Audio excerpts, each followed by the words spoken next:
Headline presented by Patanjali Kesh Kanti Advance. Herbal Hair Expert Oil. Scientific and effective solution.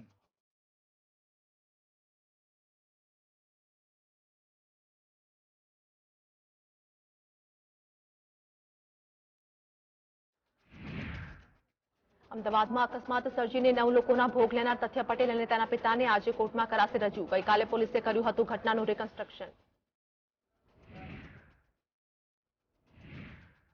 રાજ્યભરમાં સાર્વત્રિક વરસાદ. દ્વારકામાં આગ ફાટ્યું. 9.5 ઇંચ વરસાદ વરસ્યો.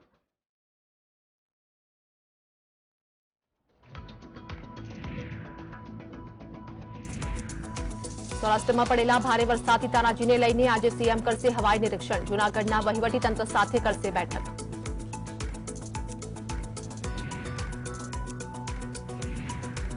મહારાષ્ટ્રના રાયગઢમાં થયેલા ભૂસ્ખલનમાં મૃત્યુઆંક 16 થયો. રાહત અને બચાવ કામગીરી યથાવત. રાજકીય ગરમાવો પણ શરૂ.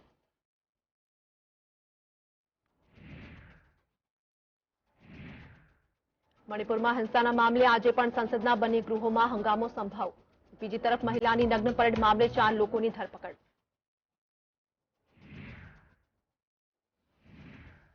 આજે વહેલી સવારે રાજસ્થાન અને મણિપુરમાં ધરાધ્રુજી. જયપુરમાં 3 ભૂકંપના આંચકા. નુકસાની નહીં પણ લોકોમાં ફફડાટ.